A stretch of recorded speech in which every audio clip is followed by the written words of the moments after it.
मैं economist Kuldeep Singh Yadav online platform पे आपका स्वागत करता हूं। आज जो हम यूनिट सीखेंगे उसकी दो विशेषता है। सबसे पहला कि वो सभी यूनिट्स में से सबसे सरल यूनिट है। दूसरा, वो यूनिट अगर आपको नहीं समझ में आया तो इकोनॉमिक्स में आपको कुछ भी समझ में नहीं आएगा। इसलिए पूरे वीडियो पे आपको बड़े ध्यान से इसे देखना। अब आप सोच रहे होंगे ध्यान से तो हम सभी चीजें देखते हैं, लेकिन यहाँ पर जो ध्यान आपको रखना है वो आपको उस प्रकार रखना है जैसे कि एक बीमार व्यक्ति डॉक्टर की बात को सुनता है, उसी प्रकार से ध्यान यहाँ रखना है। बाकी 99% कोशिश मैं करूंगा, जो भी जानकारी यहाँ से मैं दूंगा आपके दिमाग तक पहुंचाने की जिम्मेदारी मेरी। मात्र 1% आपको प्रयत्न करना है उसको ग्रहण करने के। तो आइए आपके ध्यान को देखते हुए मैं आपसे एक सवाल दो अलग अलग तरीके से पूछूंगा। आप उसमें महसूस करेंगे कि कौन सा सवाल का उत्तर देना बहुत आसान है। एक छोटा जंतु जो रात के समय में उड़ता है, जिसके पैर झिल्लीदार होते हैं तथा जो दिन में वृक्ष की डालों पर रहता है, इस जंतु को रात में दिखाई देता है, इसका नाम बताइए। अब इसी को मैं दूसरी तरीके से आपको क्वेश्चन पूछूं तो एक चित्राकृति दिखाऊंगा और उसमें लिखा होगा कि इसका नाम बताइए। तो आप चित्राकृति देखेंगे तो आपको दोनों तरीकों में से सबसे बेहतर तरीका लगेगा चित्राकृति का। चित्राकृति देखते ही आपको जवाब तुरंत आ जाएगा।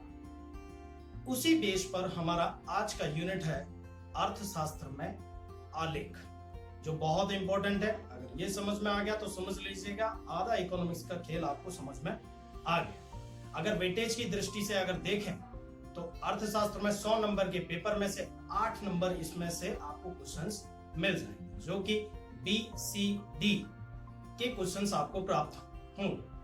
अब कोई भी यूनिट की प्रस्तावना होती है, इसकी प्रस्तावना की अगर बात करें तो प्रस्तावना में आप देखते होंगे अपने अगल बगल हर एक व्यक्ति कुछ ना कुछ काम कर रहा है। अर्थशास्त्र की भाषा में उसे प्रवृत्ति कहते हैं। व्यक्ति दो प्रकार की प्रवृत्ति करता है, या तो वो आर्थिक प्रवृत्ति कर रहा होगा या वो अनार्थिक प्रवृत्ति कर रहा होगा। आर्थिक प्रवृत्ति यानी कि लाभ के उद्देश्य से की जाने वाली प्रवृत्ति अर्थात आर्थिक प्रवृत्ति। उसे एक साधारण काल्पनिक उदाहरण के तौर पर अगर देखें तो आगरा में एक हॉस्पिटल है जिसका नाम है श्री कृष्णा हॉस्पिटल, जहां पर यादव दंपत्ति काम करते हैं। यादव दंपत्ति का एक नियम है कि उनके हॉस्पिटल में जो भी बालक पैदा होता है, अगर वो लड़का पैदा होगा तो वो 25,000 रुपए फीस लेते हैं, अगर लड़की पैदा होगी तो वो किसी प्रकार की कोई भी फीस लेते नहीं। तो श्री कृष्णा हॉस्पिटल बालक लड़के के स्वरूप में पैदा होता है तो वो आर्थिक प्रवृत्ति करते हैं, जब बालिका पैदा होती है तो वो अनार्थिक प्रवृत्ति करते हैं। यानी कि लाभ के उद्देश्य से की जाने वाली प्रवृत्ति को हम आर्थिक प्रवृत्ति कहते हैं। इतना समझ आया। आर्थिक प्रवृत्ति के क्षेत्र हैं जिसमें 3 क्षेत्रों को निवेश किया गया। प्रथम क्षेत्र, द्वितीय क्षेत्र और तृतीय क्षेत्र, जिसमें कृषि, उद्योग और सेवा, इन 3 क्षेत्रों के माध्यम से कहीं ना कहीं प्रवृत्तियां होती। अब इसमें जो प्रवृत्तियां होती हैं तो घटनाएं घटती हैं। घटनाएं कैसी होंगी? तेजी आएगी, मंदी होगी, गरीबी होगी, बेरोजगारी होगी, शिक्षा होगी, अशिक्षा होगी, अनावृष्टि होगी, अतिवृष्टि होगी। इस प्रकार से तमाम प्रकार की अर्थतंत्र में घटनाएं होती। अब ये घटनाओं को अगर जानना हो तो इसका एक डेटा तैयार होता है। डेटा वो आंकड़ा के स्वरूप में होता है, विशेषज्ञों द्वारा ये डेटा तैयार किया जाता है। अब ये डेटा आम जनता को समझ में नहीं आता क्योंकि आंकड़ा की माहिती होती।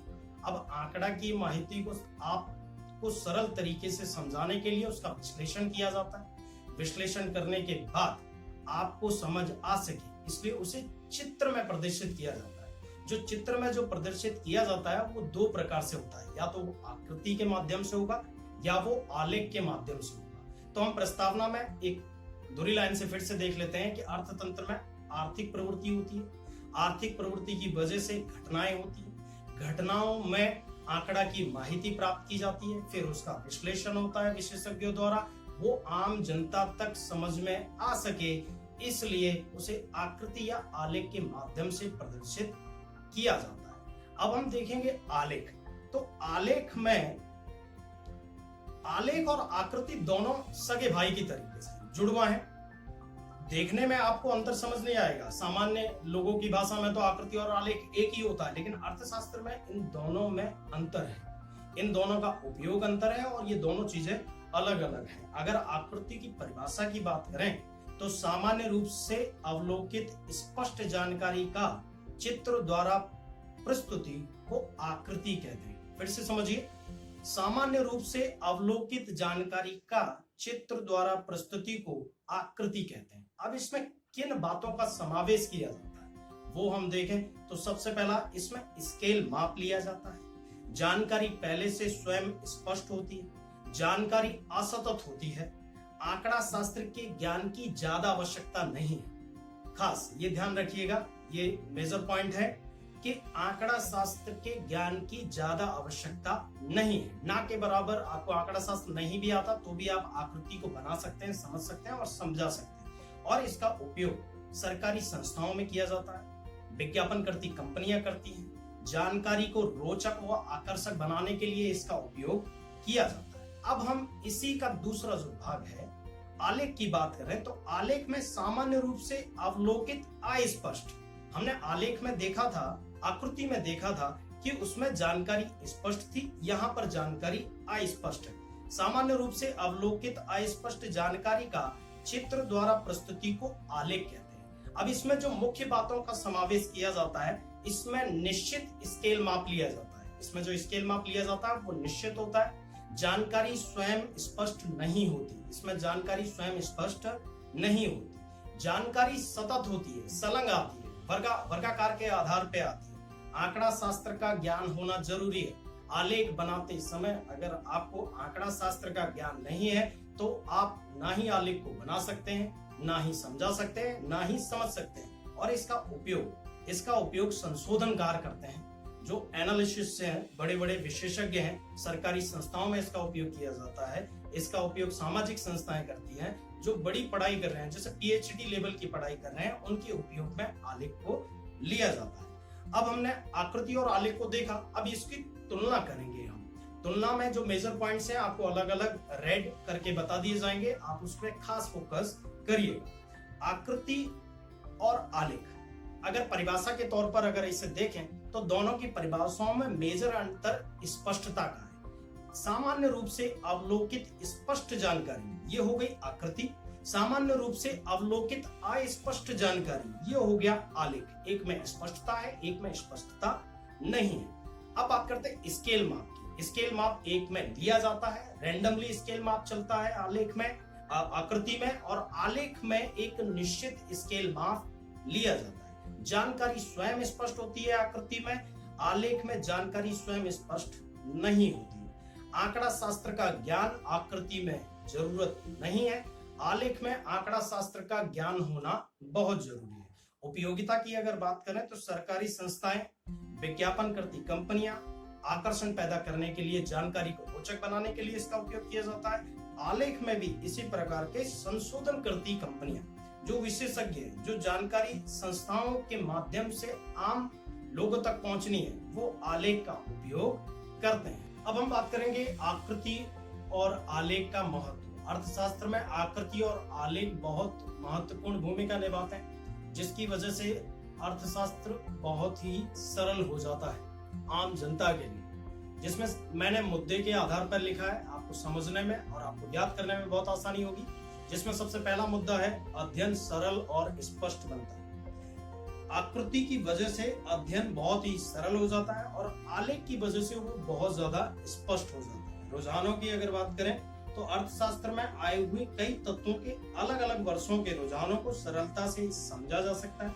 आकृति और आलेख के माध्यम से उसे कंपेयर किया जा सकता है।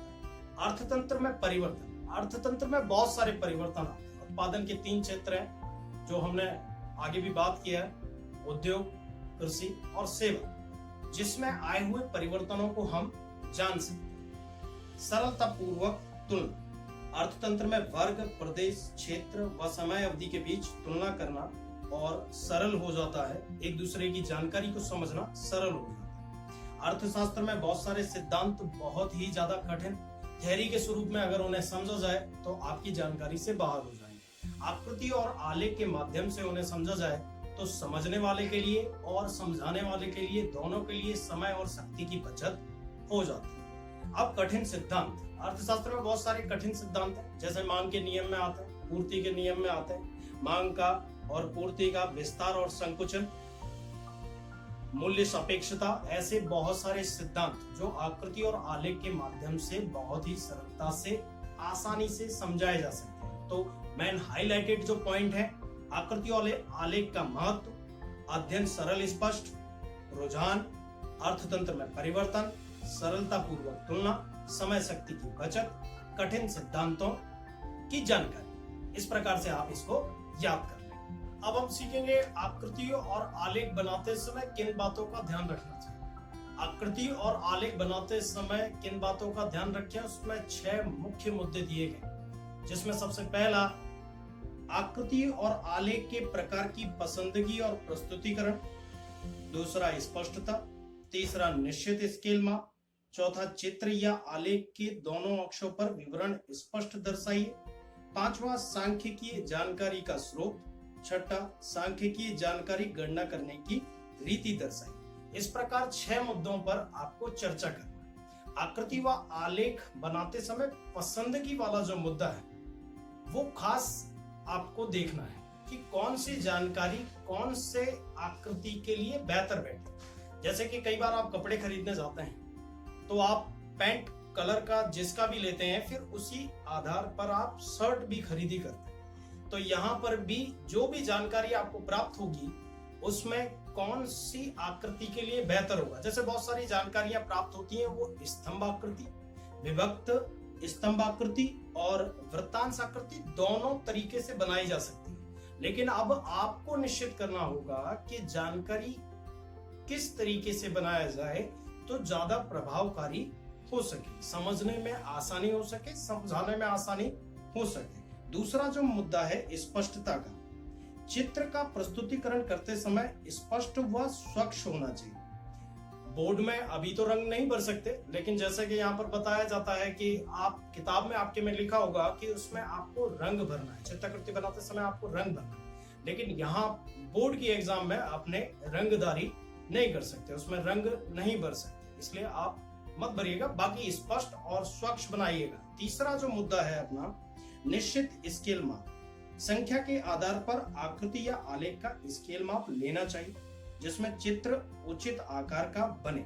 चौथा मुद्दा है जो अपना चित्र या आलेख के दोनों अक्षों पर विवरण स्पष्ट होना चाहिए। आकृति हो या आलेख हो, दोनों अक्षों पर विवरण स्पष्ट होने चाहिए, दिखाई देने चाहिए और साफ साफ होने चाहिए। पांचवा जो मुद्दा है सांख्यिकी जानकारी का स्रोत, कोई भी जानकारी तभी मानी जाती है जब उसका स्रोत सही हो। जैसे आपके पास भी कोई जानकारी आती है तब आप मानते हैं इस व्यक्ति ने आपको जानकारी दी, वो आपका विश्वास पात्र है, वो सबका विश्वास पात्र है, उस आधार पर उस जानकारी को सही ठहराया जा सकता है। तो अपने देश में CSO जो अर्थशास्त्र और आंकड़ा की माहिती इकट्ठे करने का काम करती है, बैंकें काम करती हैं, सरकारी संस्थाएं काम करती हैं। तो जो भी स्रोत आएगा वो आपको उसके नीचे के भाग में लिखना होगा जिससे जानकारी बिल्कुल स्पष्ट हो सके कि ये जानकारी इसके माध्यम से प्राप्त हुई है और उसकी विश्वसनीयता बढ़ सके। छठा मुद्दा है सांख्यिकी जानकारी की गणना करने की रीति बताना। अब बहुत सारी जानकारी कैसी प्राप्त होती है जो पहले से स्पष्ट नहीं होती, अब वो सांख्यिकी मदद से या आंकड़ा शास्त्र की मदद से या संसाधनों की मदद से उसको स्पष्ट बनाया जाता है। तो हम ये निश्चित करेंगे कि किस हिसाब से इसको बनाया गया है। जो भी सूत्र लगाए तो सूत्र लिखेंगे या सांख्यिकीय जो साधन इसमें इस्तेमाल हुए हैं उसको उसमें लिखेंगे। इस प्रकार से 6 मुख्य मुद्दों को आपको याद रखना है और इसमें जो 6 मुद्दे हैं वो आपको विशेष कर से पॉइंट वाइज देख लेना है कि इनके थ्योरी में वो क्या कहना चाहता है। तो आज के दिन के लिए इतना ही, आगे भी समय समय पर वीडियो मिलते रहेंगे। यहाँ तक की जानकारी अगर आपको समझ में आ गई है तो इसके पीछे मैं धन्यवाद करना चाहता हूँ हमारे सीनियर अमृत भाई चौधरी सर, मेरे जूनियर अमित पटेल सर, उनका तहे दिल से धन्यवाद और पूरी इंटायर टीम को बहुत बहुत धन्यवाद जो इसके पीछे लगी हुई है। अगर आपको जानकारी समझ में आ गई, आपने यहाँ तक वीडियो देखा, उसके लिए बहुत बहुत धन्यवाद। जय हिंद, जय भारत।